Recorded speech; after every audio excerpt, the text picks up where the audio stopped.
Is on trends in the periodic table.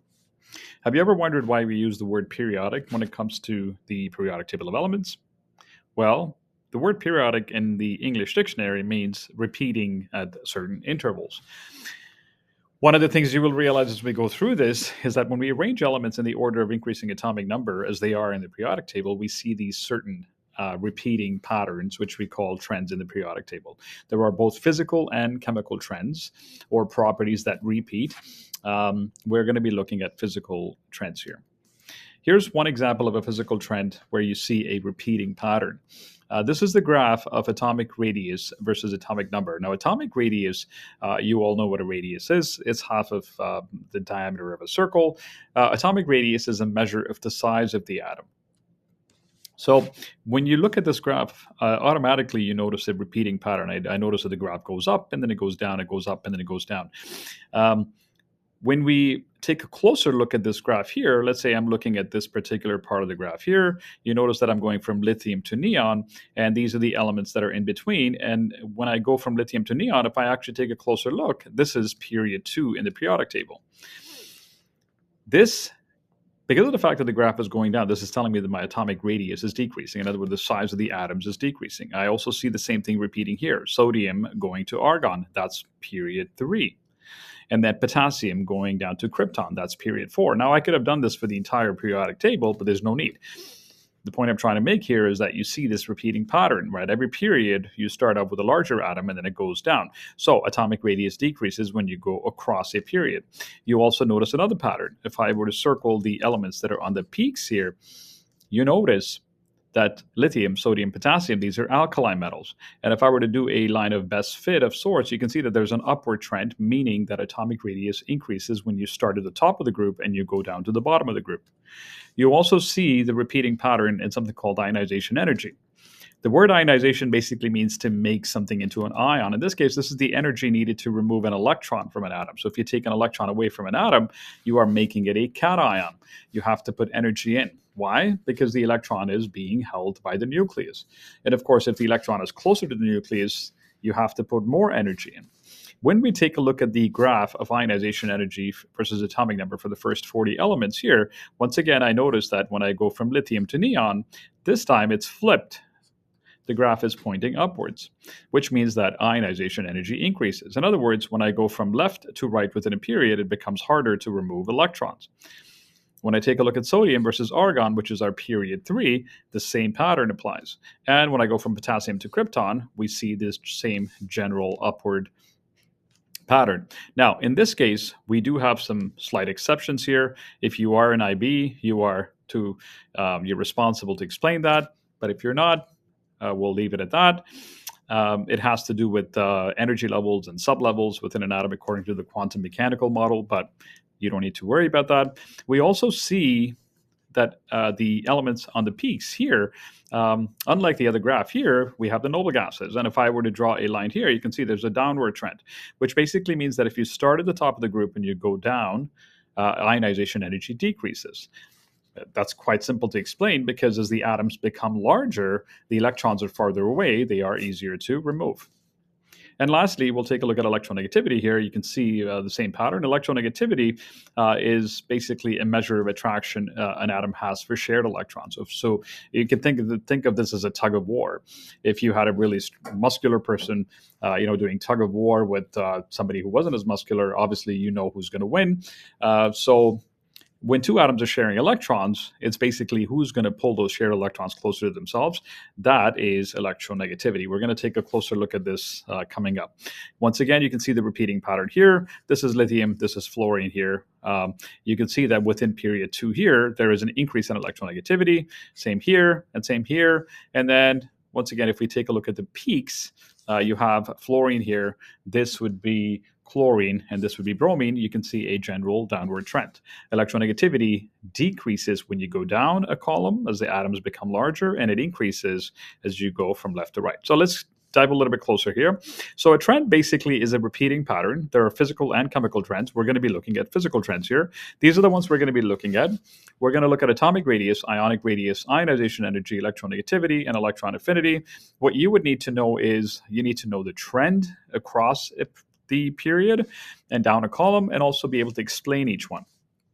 Atomic radius cannot be measured for a single atom. So what we do is we allow two atoms to bond with each other. We measure the distance between their nuclei, and then we take half of that distance as the radius of that atom. You will see that we cannot measure these, or we typically don't measure them for noble gases because they don't bond, they don't form compounds, so it's difficult for us to measure the radius. Atomic radius, as you can imagine here, when you go down a column, atomic radius or atomic size increases. The explanation here is because each period down, so every time I go from, let's say for example in this case from lithium to sodium, I'm adding one more energy level. So lithium has 2 occupied energy levels. Occupied meaning there's 2 energy levels with electrons in it. Sodium has 3. Potassium has 4. If you were to do Bohr-Rutherford diagrams, you can see that obviously potassium is larger than lithium. Now, keep in mind also is that as these atoms become smaller, you have to think about the other properties that we talked about, electronegativity, ionization energy, because they are all related. Atomic radius across a period decreases. Now, in this case, notice that the energy levels remain the same, but what I'm doing is let's say, from one element to another element here, I am adding one more proton. So if I'm comparing lithium to fluorine, lithium has 3 protons, fluorine has 9 protons. And when you have 9 protons, of course, there's more electrons in here as well. The electrostatic forces or the attraction between charges increases because you have more protons. It pulls these outer electrons closer, and that makes the radius of fluorine smaller. Ionic radius is the measure of the size of the ion. The first thing I want you guys to remember here is that on a test, you could be asked to compare the radius of a neutral metal to its cation. You notice here's the neutral metal, and here is its cation. It is smaller. Here's magnesium, which is also a metal, and here is this cation. Why do we have metals here? Because metals are the ones that typically form cations, so they lose electrons. If you take a look at sodium here, this explains why sodium ion is smaller. Here's sodium with its outer electron. Once it loses that outer electron, now notice that it's actually lost an outer shell. Sodium atom has 3 occupied energy levels. Sodium ion only has 2 occupied energy levels. This is the reason why cations are smaller than their neutral versions. When we look at anions are bigger than their neutral versions. Here is chloride, and here is sulfide. You can see that sulfide is bigger than sulfur, chloride is bigger than chlorine. And the reason for that is because when you're adding electrons, these added electrons, in this case, this is neutral chlorine right here, 17 protons, 17 electrons, and chloride has 18 electrons. That added electron causes repulsion. Electrons repel each other because of like charges, but an added electron or more electrons, you will see, will cause repulsion, and it will make the radius larger.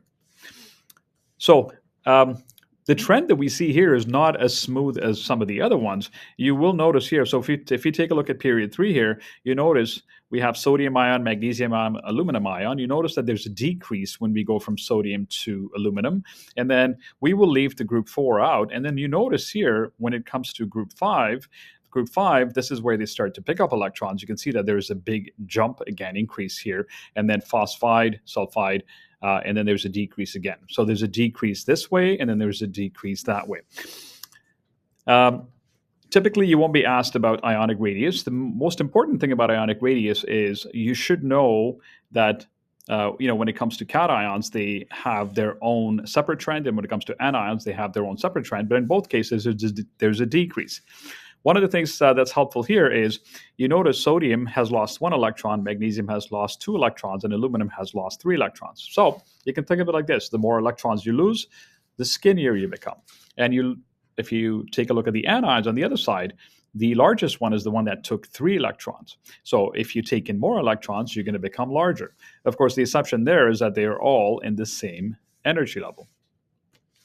So you could get a question like this on the test. You could be asked, let's say if you're comparing nitride to fluoride. Now, nitride and fluoride, both of them are in the same period. So which one is larger? Well, nitride is going to be larger because it has more electrons.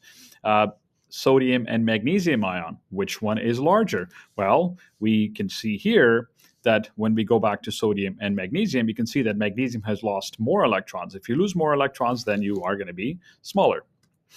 Ionization energy is the amount of energy required to remove an electron from a neutral gaseous atom. So here is a neutral sodium atom here. How much energy is required to take that one electron out? And we call this actually first ionization energy because we are removing the first electron, or the most weakly held electron. This is the one that's easiest to remove. We typically write an equation for first ionization energy, and because this is in the gaseous form, this is the equation, and you guys should be familiar with that equation. So X would be a general symbol for an element. Here's a neutral atom, and what's happening to the neutral atom is we're taking an electron out, and when you take an electron out, obviously you make a cation. Don't forget the gaseous states. Obviously, the closer the electron is to the nucleus, the higher the ionization energy. If I were to take this electron out here from helium, I have to put a lot of energy. But if I were to take an electron out of here, I don't need to put as much energy because the electron is farther from the nucleus. Ionization energy increases across a period, and it decreases down a column. Again, why does it increase across a period from let's say lithium to fluorine? We learned this earlier. As you go across within a period, you're adding one more proton, right? The atoms are becoming smaller, and it means that fluorine with its 9 protons is going to be pulling on those electrons really hard, which means it's going to be hard for us to remove it. And when you're going down, why does francium have a low ionization energy, for example? It's because the atom is really large, the electrons are farther away from the nucleus. So here's the explanation that I just mentioned. When you go down, electron is farther from the nucleus. It's easy to remove. When you go across, the electron is attracted to the nucleus. Why? Because we are adding more protons. There are exceptions to this trend. Now, this would be something if you were an IB. So if we were to just take a look at this one here, beryllium and boron, again, if you're in academic classes, you don't need to worry about this. You can see here that beryllium and boron, here are the orbital diagrams for them. For beryllium, which has 4 electrons, the electrons are in the 1s and 2s. And then for boron, the 5 electrons, one of them is in the 2p. Now, because the 2p is further away from the nucleus, this will be easier to remove. And this is the reason why boron has a lower first ionization energy than beryllium. So excessive ionization energies has to do with removing additional electrons. So if I wanted to remove this one electron here, that's called first ionization energy. Notice that I can remove the second one, third one, fourth one, fifth one. In this case, this is nitrogen. It has 7 electrons. I can remove all the electrons. So one of the things you notice here is we can take a look at these numbers here. And we can also take a look at this graph. You can see the graph one is easy. So this would be the first electron that I'm removing, the second one, third one, fourth one, fifth one, sixth one. So, in this case, I wonder if this is nitrogen. So this looks like it's not nitrogen, so it may be the wrong graph. However, what I wanted to point out here is that if I wanted to take these 5 electrons out, notice that the energy does go up. First electron is 1400 kilojoules per mole. Second one is 28. Third one is 45. 74, 94. What you notice here is that once I start to remove an electron that is on the inside shell or an inner shell, there's a huge jump. Now, this is quite handy. So if I have successive ionization energy data like this, if I have the energies that were required to remove those electrons, you can tell how many valence electrons the atom has and what group of the periodic table it's in. So this graph, if you take a look at this graph here, the reason I said it's not nitrogen is because you have 1, 2, 3, 4, 5, 6 electrons. These 6 electrons were being removed quite easily, which means this atom had 6 electrons in its outer shell, and then there's a huge jump. That's the inner shell. So this is most probably oxygen. You could get a question like this on the test. So let's say in this case, we have given you 5 ionization energies. And the question is, can you tell me which group of the periodic table this element is in? Well, the group number it tells you the number of valence electrons. So if you have the number of valence electrons, you can find the number of the group number. In this case, you notice I removed the first electron, the second one, the third one, and the fourth one. And the energy difference is not huge. When I remove the 5th one, the energy now jumps to 16,000. What this tells me is that there are 4 valence electrons. So if there are 4 valence electrons, this is in group 4. Electronegativity is a measure of the tendency of an atom to attract shared electrons towards itself. So this is the tug of war thing we were talking about earlier. The trend in electronegativity is that it increases across a period and it decreases down a group. The explanation is pretty much the same as all the other ones. Electronegativity is given a value from 0.7 to 4.0. This was done by Linus Pauling. This is called the Pauling scale. Francium is the lowest electronegativity with 0.7, and fluorine has the highest electronegativity, which is assigned a value of 4. You can see that the numbers are increasing from left to right and decreasing from top to bottom. This is kind of nice because this quantifies electronegativity.